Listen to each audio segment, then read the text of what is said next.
Hello friends. हम लोग पहले बोर मॉडल डिस्कस कर चुके हैं।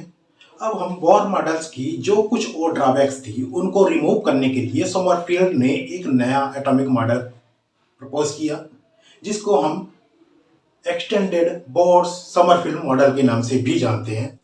बोर मॉडल के अकॉर्डिंग जो हमारे पास इलेक्ट्रॉन की ऑर्बिट थी वो सर्कुलर ऑर्बिट थी, बट यहाँ पर समरफील्ड ने उसको एक्सटेंड किया और ये देखा कि कोई ज़रूरी नहीं है कि वो ऑर्बिट सर्कुलर ही हो। सर्कुलर ऑर्बिट के स्थान इलेक्ट्रॉन की मूविंग ऑर्बिटल इलिप्टिकल भी हो सकती है, और जो न्यूक्लियस है वो उसकी सेंटर पर यानी फोकाई पर लोकेटेड होगा। जब हमारे पास इलेक्ट्रॉन्स इलेप्टिकल ऑर्बिटल में मूव करेगा तो इलेप्टिकल ऑर्बिटल में मूव करने पर उसके रिवॉल्विंग के टाइम यहाँ पर दो तरह का मोमेंटम और बन जनरेट होगा। एक होगा रेडियल मोमेंटम और एक होगा एंगुलर मोमेंटम। इन दोनों मोमेंटम के हिसाब से अब हमारे पास जो ऑर्बिटल का साइज होगा वो डिपेंड करेगा हमारी दो प्रकार की इन वेलोसिटी पर, रेडियल मोमेंटम और एंगुलर मोमेंटम। तो देखते किस प्रकार से यहाँ पर समरफील्ड ने इसको प्रपोज किया। Sommerfeld extended Bohr's theory in 1915 for the fine spectrum of hydrogen spectrum and suggested that the moving electron might describe, in addition to the circular orbits, elliptical orbits and the nucleus situated at one of the foci of the ellipse. The two velocities named as radial velocities and transverse or angular velocities, which is perpendicular to the radial velocity or radial factor of an electron moving in elliptical orbit, give rise to radial momentum and angular momentum, which are equal to nr into h upon 2 pi and n phi into h upon 2 pi respectively भी। यहाँ पर जो है here integrals, ये integrals हम N R और N five जो integral यहाँ पर इंसर्ट किए, here integrals N R and N five are two new quantum numbers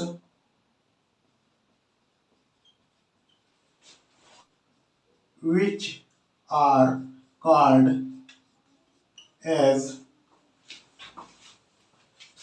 radial quantum number and azimuthal quantum numbers।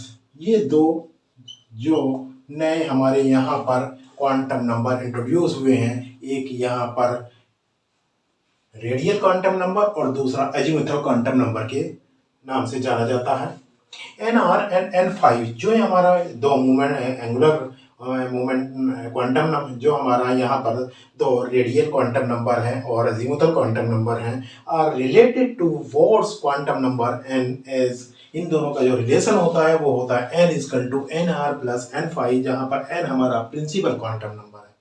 So you can say the principal quantum number will be equal to the sum of both the quantum number. n and n5 are related to the geometry of the ellipses. Geometry में हम देखते हैं ellipse का की geometry में जो यहाँ पर n और nr का relation होगा वो इस प्रकार होता है n upon n5. n upon n5 is equal to nr plus n5 upon n5 equal to length of major axis. जो हमारा इलिप्स होता है, इलिप्स में हमेशा यहाँ पर दो एक्सिस होती है, ये इसका फोकाई सेंटर होता है, ये एक मेजर एक्सिस होती है और ये माइनर एक्सिस होती है। This is major axis and this is minor axis.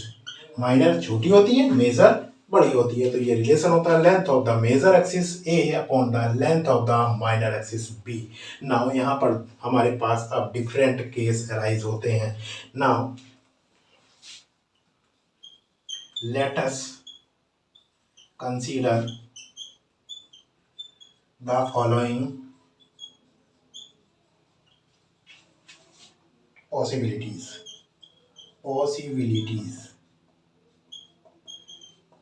Number 1 की बात करें, अगर हम फर्स्ट पॉइंट की बात करें कि हमारे पास यहाँ पर एन फाई की वैल्यू 0 हो।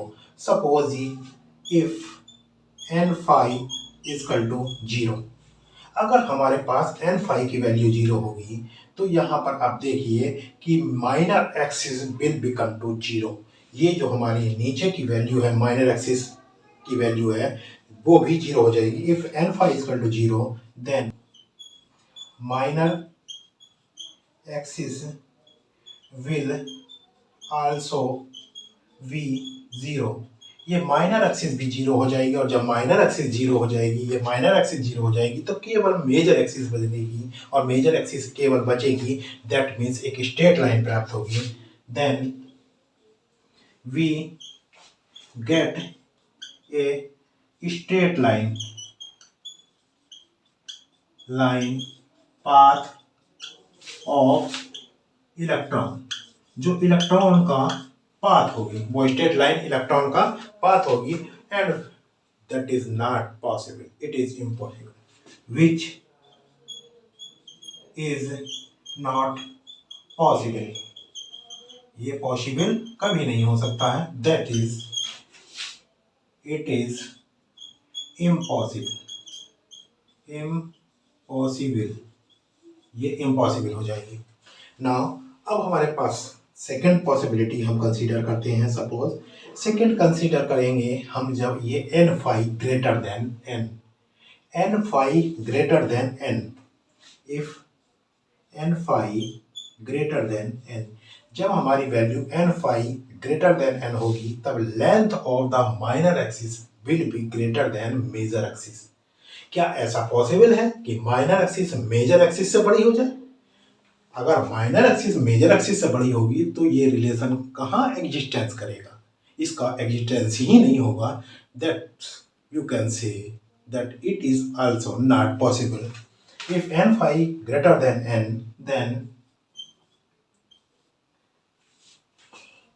Length of minor axis will be greater than it is also not possible, ये भी पॉसिबल नहीं होगा। Now the third case is if n phi equal to n. यदि हमारी वैल्यू एन फाई के और एन के इक्वल हो जाएगी, एन फाई की वैल्यू एन के इक्वल हो जाएगी, तो length of the minor axis will be equal to major axis. जब हमारी माइनर एक्सिस मेजर एक्सिस के बराबर हो जाएगी, that will be a circular. तो ये एक स्पेशल कंडीशन में, पर्टिकुलर कंडीशन में यहाँ पर जो ऑर्बिट होगी वो सर्कुलर हो जाएगी। Then the orbit will be circular, but it will be a special condition when n phi is equal to n। ये एक स्पेशल कंडीशन होगी जब ये n phi की वैल्यू n के बराबर होगी। And now the fourth case is if n phi less than n। यदि n phi n से लेस देन होगी, तो ऐसे केस में तो ये माइनर एक्सिस है ही कम, अर्थात ये इलिप्टिकल हमेशा होगी। then the orbital will be elliptical। तब ऑर्बिटल हमारी इलिप्टिकल होगी, बट यहाँ पर इलिप्टिकल के भी 4 केसेस हो जाएंगे। thus when n is equal to 4, thus when n is equal to 4, the n phi value हो जाएगी 1 2 3 4। यहाँ पर n फाई की वैल्यू 1 2 3 4 हो जाएगी, और यहाँ पर हमारे पास जो केस अराइज होंगे वो पहला केस 4 1 का होगा, सेकेंड केस 4, सेकंड केस 4 2 होगा, थर्ड केस 4 3 होगा और फोर्थ केस 4 4 होगा and the orbital will be circular when n phi is equal to 4 and the orbital will be circular when n phi is equal to 4 4 4 and remaining will remain elliptical। इस प्रकार से यहाँ बाकी जो orbital होंगी वो elliptical होंगी और जब n की वैल्यू 4 हो जाएगी, n फाई की वैल्यू 4 हो जाएगी तो 4 4 केस में वो यहाँ पर हमारी ऑर्बिटल सर्कुलर हो जाएगी। इलेक्ट्रॉन इलिप्टिकल ऑर्बिटल में मूव कर रहा है तो क्वांटाइजेशन प्रिंसिपल लगाने के बाद यहाँ पर समरफील्ड ने उसकी एनर्जी को एक्सप्लेन किया और उसकी एनर्जी को कैलकुलेट किया। तो यहाँ पर उसकी एनर्जी के लिए जो उन्होंने प्रपोज किया, जो फार्मूला प्रपोज किया 2 pi square e to the power 4 m upon n square plus n r square plus n phi square h square for the energy of hydrogen atom moving in the elliptical orbit. And on the basis of this formula we find that कि हमारे पास जो electron की orbital में energy होती है वो not only यहाँ पर केवल प्रिंसिपल क्वांटम नंबर पर ही डिपेंड नहीं करती, वो अदर फैक्टर उसके मास पर भी निर्भर करती है, बल्कि उसकी अजीमुथल क्वांटम नंबर पर भी उसकी एनर्जी निर्भर करती है। और जो यहाँ पर फ्रीक्वेंसी ऑफ रेडिएशन होगी, frequency of radiation in the emission, वो केवल यहाँ पर प्रिंसिपल क्वांटम नंबर नहीं बल्कि अजीमुथल क्वांटम नंबर पर भी निर्भर करती है और उसी के अकॉर्डिंग यहाँ पर डिफरेंट टाइप्स की एक ग्रुप ऑफ लाइंस यहाँ पर स्पेक्ट्रम में हमें प्राप्त होता है जो हाइड्रोजन एटम के लिए होता है। और जो frequency of radiation in the emission, जब यहाँ पर ट्रांजिशन होता है इलेक्ट्रॉन का, जब एक एनर्जी स्टेट से दूसरी एनर्जी स्टेट में जाता है और जब उसकी एनर्जी ऑर्बिटल की E2 ग्रेटर देन E1 होती है तो उसके द्वारा जो इमिशन होता है यहाँ पर उसकी जो एनर्जी एब्जॉर्ब होती है उसके द्वारा एक पर्टिकुलर लाइन ना रिप्रेजेंट होके बल्कि group of closely spaced line का एक स्पेक्ट्रम प्राप्त होता है। इस तरीके से हम कह सकते हैं कि यहाँ पर जो फ्रीक्वेंसी ऑफ रेडिएशन होगी वो हमारी n फाई की वैल्यू पर भी डिपेंड करती है। Now the weakness of Sommerfeld model. Weakness of Sommerfeld model.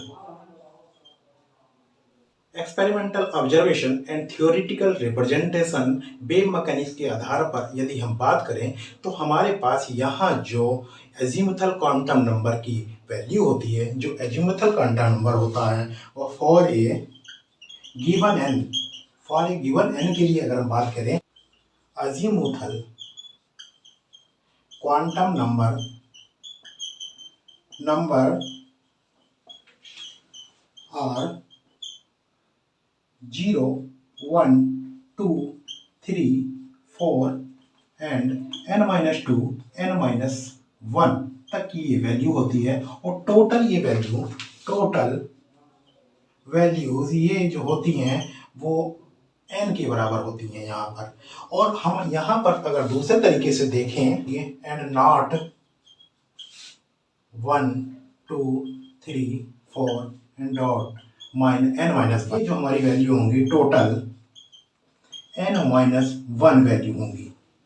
तो यहाँ पर हम देखते हैं इसमें कंफ्यूजन, इन सब चीज़ों में कंफ्यूजन के लिए हम n5 जो हमारा एजीमुथल क्वांटम नंबर यहाँ पर हम कंसीडर कर रहे हैं, इस n5 की वैल्यू को हम एक नए न्यू क्वांटम नंबर जो हमारा एजीमुथल क्वांटम नंबर होगा वो L होगा। इस L की वैल्यू जो होगी, द वैल्यू ऑफ